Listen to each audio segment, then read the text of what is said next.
Materi kita selanjutnya adalah mengenai rumah adat Karo. Yang saya jadikan kajian pada saat ini bukan dari sisi arsiteknya, akan tetapi dari kehidupan sosial para penghuni yang mendiaminya.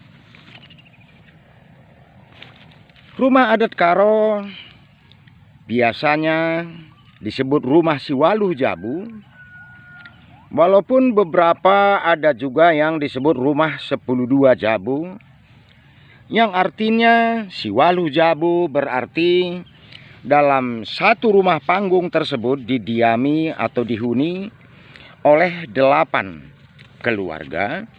Dan jika disebut rumah si 10-2 Jabu berarti dihuni oleh 12 keluarga. Selain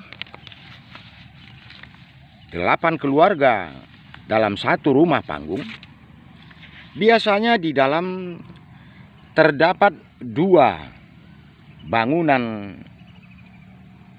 tungku yang disebut dapur, dan di atasnya biasanya dibuatkan atau disediakan tempat untuk menyimpan garam, gula, ikan kering atau ikan asin, atau terkadang dijadikan tempat untuk menggantung bibit tanaman yang disebut dengan para.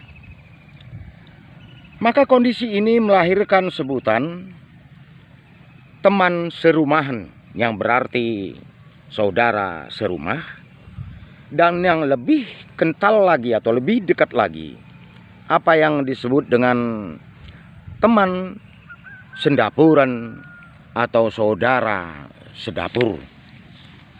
Biasanya ini akan dikenang turun-temurun.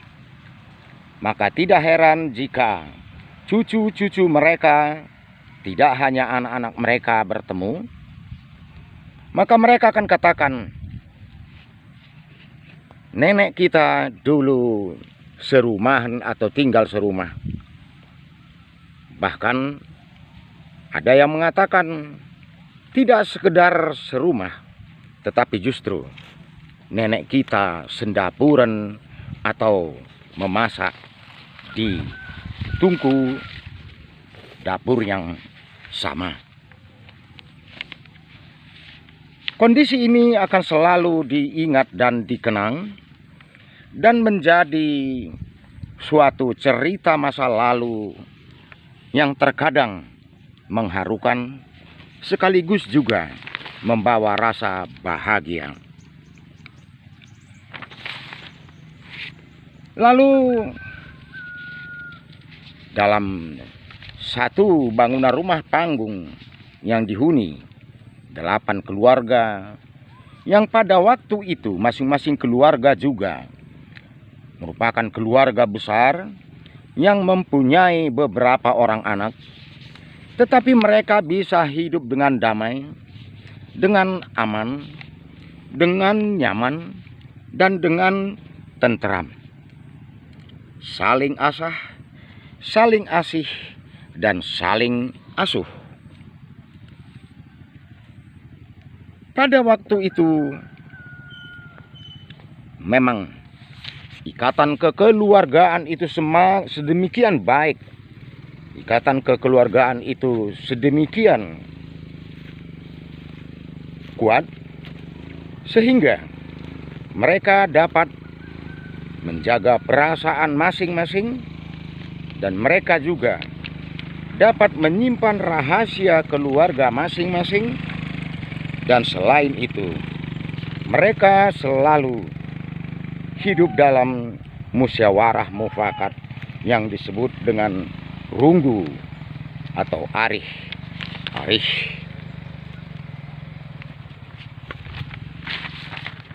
Selanjutnya, selain seperti apa yang sudah kami ceritakan, mereka dengan senang hati, dan dengan sukarela tanpa paksa. Akan ada yang bertugas untuk berjaga di siang hari, baik menjaga ketentraman rumah adat tersebut, sekaligus untuk menjaga anak-anak. Itu yang disebut dengan singian kering. Tanpa harus dijadwal dengan tulisan, mereka sangat menghargai kesepakatan mengenai giliran. Dan yang paling indah selanjutnya adalah bagaimana anak-anak yang lebih besar menjaga dan merawat anak-anak yang lebih kecil. Sehingga ada istilah singiani atau yang menjaga, dan ada istilah sirembahi, berarti menggendong anak-anak yang lebih kecil. Dan ini juga biasanya sangat dihargai untuk diingat dan dikenang. Tidak jarang pada saat bertemu mereka katakan, "Aku merenda si ngerembahindu, sayalah dulu yang sering menggendongmu." Dan ada lagi yang mengatakan, "Akulah merenda si ngianikam, sayalah dulu yang suka menjaga kamu." Sementara bersamaan dengan perjalanan waktu, rumah-rumah adat semakin tua dan lapuk akhirnya diruntuhkan. Dan sesuai dengan tuntutan zaman, tidak ada yang membangun kembali dengan bentuk dan kondisi yang sama, tetapi justru mendirikan rumah masing-masing. Bersamaan dengan terpisahnya rumah, terpisahnya kehidupan keluarga, di sanalah mulai lahirnya egoisme. Sehingga timbullah apa yang disebut dengan ACC, Anceng Cian Cikurak, yang artinya sirik, iri, dan suka membuka aib sesama. Cara hidup seperti inilah yang sering menimbulkan rasa benci, rasa sakit hati yang berakibat perpecahan. Dalam nasihat orang tua terdahulu memang dikatakan, "Aulang geluh erbana-bana," yang artinya janganlah hidup memikirkan diri sendiri. Ternyata petuah dan ajaran ini semakin sulit untuk dipenuhi. Kemudian,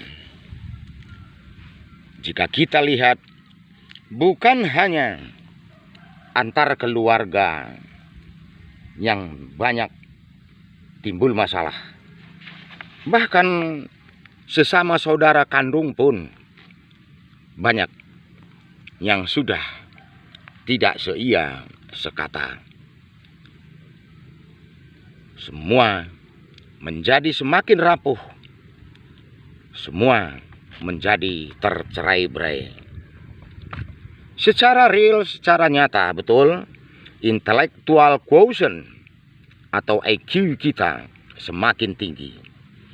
Tetapi emotional quotient atau kecerdasan emosional yang berbasis kepada adat dan budaya ini semakin tidak ada. Dan yang lebih menyakitkan, ternyata spiritual quotient atau kecerdasan keimanan juga semakin dipertanyakan. Maka dari itu, kami membuat cerita ini untuk merenung kembali, apakah tata kehidupan, cara kehidupan, pola pikir, tingkah laku perbuatan. Masihkah kita dapat meniru apa yang dicontoh teladani oleh nenek-nenek moyang kita terdahulu? Zaman boleh maju, tetapi adab tetap perlu dipertahankan. Bujur ras mujah juah. Terima kasih.